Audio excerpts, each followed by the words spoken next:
Sir నమస్తే sir. నమస్తే అమ్మా. ఎలా ఉన్నారు? బాగున్నానమ్మా. ఇట్లా ఉన్నాం, డ్యూటీ చేసుకుంటాం. ఏర్పాట్లు ఎట్లా చేస్తారు జాతరలో? ఇప్పుడు మనకు 28th నుంచి 30th వరకు జాతర అవుతుంది కదా, సమ్మక్క సారలమ్మ జాతర. ఎలాంటి ఏర్పాట్లు చేస్తారు భక్తులకి? మీరు చూస్తున్నారు మా ఏర్పాట్లను చూస్తున్నారు కదా, చాలా బ్రహ్మాండంగా ఏర్పాట్లు చేస్తున్నారు.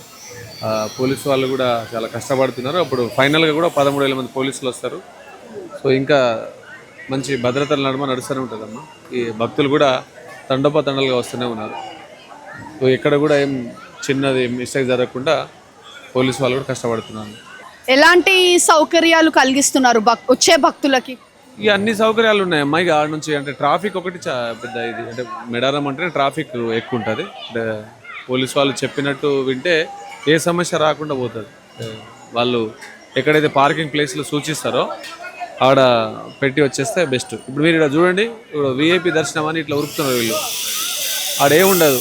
ఆడ క్యూ లైన్లో వచ్చిన వాళ్ళు ముందు వెళ్ళిపోతారు. వీళ్ళు లేట్ అవుతుంది, వీళ్ళకి ఇది ఆపుతారు, ఆడ ఆపుతారు, అన్ని ప్లేస్లో ఆపుతారు. సో పోలీసు వాళ్ళు చెప్పినట్టు పర్ఫెక్ట్గా వెళ్తే వాళ్ళు ఇన్ టైంలో దర్శనం చేసుకుంటారు.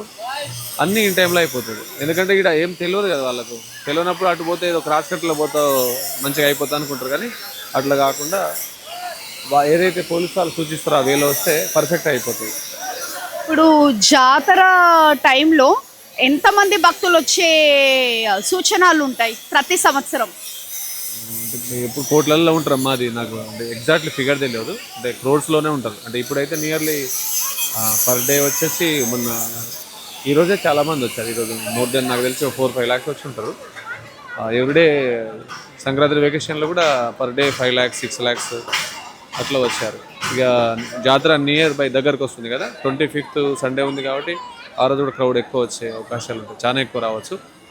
28th నుంచి అయితే చాలా ఉంటాయి. అంటే 20 lakhs అలా 20 lakhs 30 lakhs 40 lakhs కూడా ఒక్కోసారి రీచ్ అవుతారట. నాకు అంటే పర్టికులర్ దాని ఐడియా లేదు. కానీ చాలామంది వస్తారు. 3-4 రోజుల్లో అయితే కోట్ల మంది, 1 కోటి పైన 2 కోట్ల వరకు, 1.5 కోటి నుంచి 2 కోట్లు ఎక్స్పెక్టేషన్ ఉంది. దాని తగ్గట్లుగానే గవర్నమెంట్ కూడా చాలా సీరియస్గానే దీని మీద ఫోకస్ పెట్టి మొన్న ముఖ్యమంత్రి గారు వచ్చి అన్ని పరిశీలించి పోయింది. ఇక మా పై ఆఫీసర్లు కూడా తగిన సూచనలు చేస్తూ ట్రాఫిక్ కంట్రోల్ చేసుకుంటా వీళ్ళందరినీ మేనేజ్మెంట్ చేసుకుంటా పోతున్నారు.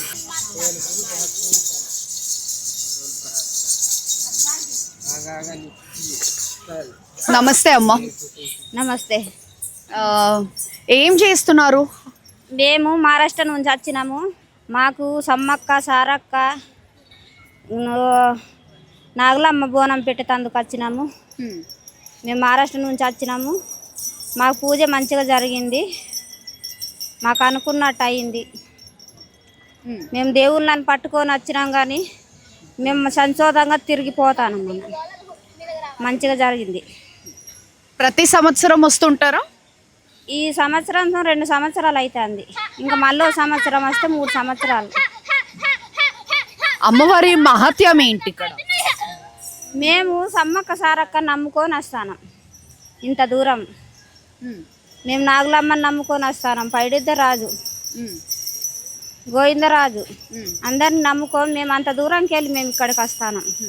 మేము దేవుణ్ణి నమ్ముకున్నామైతే 2-3 సంవత్సరాలకు ఒకసారి మేము ఇక్కడ దేవుని దగ్గరకు వస్తాను.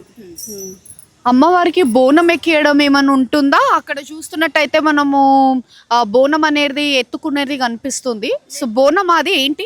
బోనం ఇంత బియ్యం వేసుకొని మేము బోనం వండుకుంటాము. మాకు సమ్మక్క దేవుడు పొయ్యి మీద వచ్చి మాకు చెప్తుంది బోనం పెట్టుకోవాలంటే మేము పెట్టుకుంటాను. గిరిజన కుటుంబానికి సంబంధించిన వాళ్ళ మీరు? గిరిజనకు సంబంధించాలి. మేమందరం కోయాలం, ఆదివాసి వాళ్ళం. మేము అందుకే ఈ దేవుని దగ్గర ప్రతి సంవత్సరం 3 సంవత్సరాలకు ఒకసారి మేము ఇక్కడికి వస్తాను. అయితే బోనం అనేది ఏమేమి వండుతారు? అమ్మవారికి ఏమేమి నైవేద్యంగా ఎక్కిస్తుంటారు? నాగులమ్మకైతే మేము పాలు బెల్లము, సమ్మక్క సారక్కకైతే ఇంత ఒడి బియ్యం వండుతాం, ఇంత పప్పు వేసి ఉంటాము, అన్నీ పెడతాము. అన్నీ పెట్టి మేము వండుకొని తెస్తాము.